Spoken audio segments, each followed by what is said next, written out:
Esse vídeo está chegando até você graças aos apoiadores do canal. Considere apoiar nosso projeto no Patreon ou no Padrim. Os links estão na descrição do vídeo e no comentário fixado. Isn't this interesting? A new study by the American Psychological Association says people with dark triad personalities are likely to engage in victimhood and virtue signaling to extract wealth, attention, and power from others. What are dark triad personalities? Narcissism, Machiavellianism, and psychopathy. All personalities associated with malevolent traits. The study found that psychopaths are more likely to exploit the natural human urge to help those who are suffering by exaggerating or lying about their victimhood for self-gain. Researchers focused on people who make a public spectacle of their suffering, label themselves as victims, and demand compensation for their pain so they can take advantage of guilt-ridden people. Now, who does that remind you of? I will never be the man that this did not happen to. NASCAR is trying to find out who carried out an abhorrent racist act. Officials found a noose in the garage of driver Bubba Wallace. A 12-year-old African-American girl says that her classmates called her hair ugly and nappy as they pinned her down and cut several of her dreadlocks. Sabrina Belcher, running for office as South Carolina's first black mayor, arrested for allegedly faking her own kidnapping and beating. I could go on for hours listing all the hate hoaxes over the last few years, where individuals have faked attacks on themselves so they can play the victim to extract sympathy, power, and resources from an increasingly gullible public. Wilfred Riley, Associate Professor of Political Science at Kentucky State University, wrote a book in which he documented no less than 409 confirmed hate hoaxes. A political scientist found that fewer in 1 in 3 of 346 hate crime allegations were genuine. The epidemic of hate crime hoaxes in recent years, in addition to the general hysteria surrounding racism and bigotry, suggests that social media platforms have facilitated the opportunity for psychopaths to politically and financially weaponize their malignant schemes. From the APA study, the downside of this proclivity is that it can also lead people to be easily persuaded that all victim signals are accurate signals, particularly when they perceive the alleged victim as being a good person. When this occurs, well-meaning people might allocate their material and social resources to those who are neither victims nor virtuous, which necessarily diverts resources from those who are legitimately in need. As opposed to psychopaths, the study found that narcissists are more likely to engage in virtue signaling than victimhood, because of their grandiose view of themselves. And as we know, virtue signaling is almost exclusively a behavior exhibited by leftists. Narcissists manipulate public behavior by feigning concern for left-wing political causes, by fabricating proactive behavior while privately doing nothing, or even the opposite. I'm so sorry. Lily, would you take an unaccompanied child into your own home? Is that 100%. something you've considered? 100%. Yeah. Who wouldn't?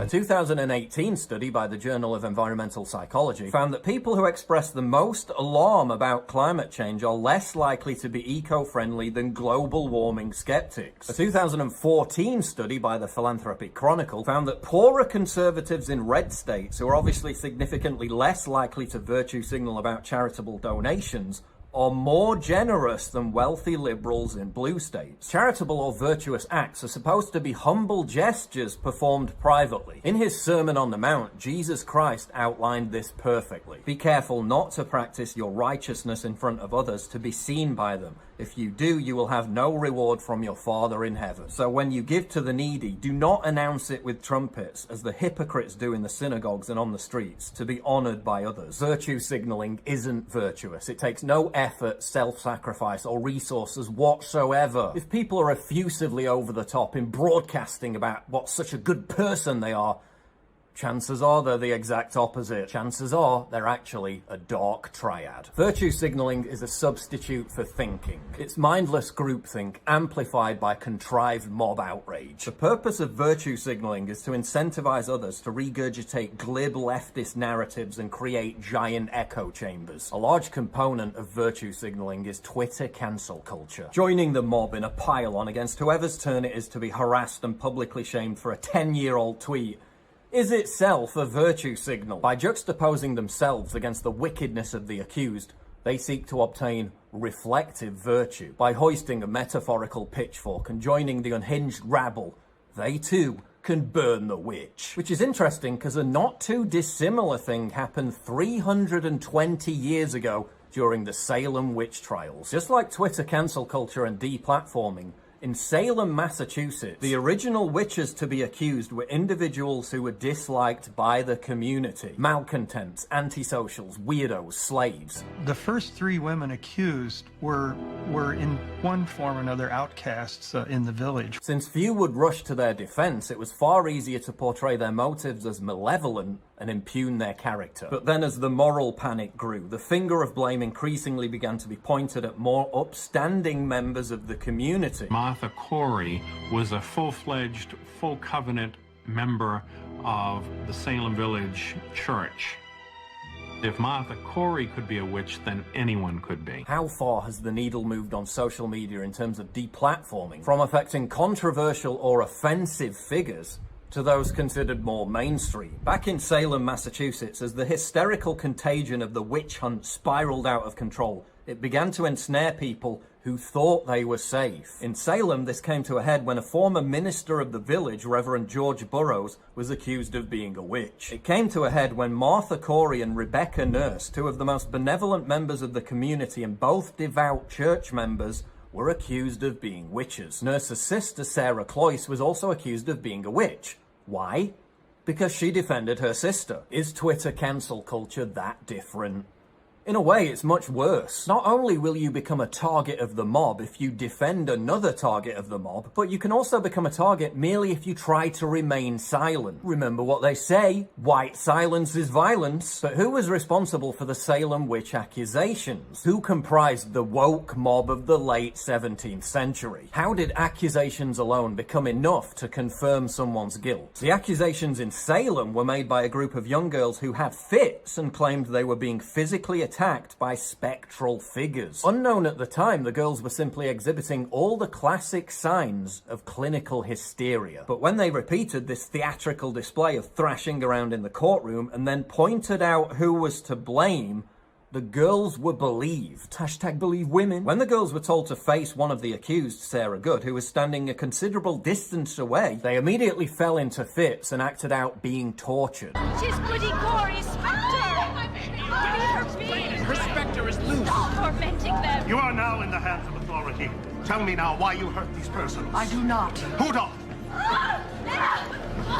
After they recovered, the girls claimed that Good Spectre had tormented them. This came to be known as spectral evidence, and in many circumstances was considered satisfactory for ascertaining guilt. Now, what does that remind you of? The leftist dogma that words, a non-physical abstraction, can cause physical harm. The notion that offensive speech is violence. Your speech could incite the same kind of violence. You, a faculty member at an American public university, paid for by taxpayer dollars, are conflating speech with violence. Yes. Speech can be violent. So the Salem witch accusers engaged in 6 different types of behavior that are mirrored by virtue signaling Twitter cancel mobs today. 1. Feigning victimhood via over-the-top theatrical displays of fabricated suffering. 2. Claiming a non-physical abstract, words, speech, or someone defending themselves is itself a form of physical harassment and violence. 3. Establishing that accusation alone is enough to confirm guilt. 4. The expectation of an immediate apology and recantation even if the accused has done nothing wrong. 5. Discouraging others from defending the accused by making it clear this would incite the mob to target them next. And 6. Mindless persecution fueled by contrived moral panic and mass hysteria. Just like putting the accused in the stocks 300 years ago, social media cancel culture is a form of public shaming. Social media cancel culture is a form of virtue signaling. And the Salem witch trials were the original cancel culture. In the era of Me Too, we've also seen how false accusations driven by moral panic can ensnare totally innocent people. But we've also observed how some of the biggest virtue signalers for Me Too turned out to be actual rapists and sexual abusers. Self-righteousness is always a marker for secret creepiness. The people yelling the loudest are usually hiding the most. If someone's Twitter feed is almost entirely retweets for woke causes, watch out. If someone's primary motivation is them self-aggrandizing their own righteousness in order to prove that they're a better person than you, watch out. Am I saying that I'm better than you? I guess I'm going a little further than you are. Yeah, I'm fucking better than you, okay? Much better than you. If someone's entire social media output is one long, painful virtue signal, you may be encountering a personality beholden to the dark triad. You may be encountering a narcissistic, Machiavellian psychopath.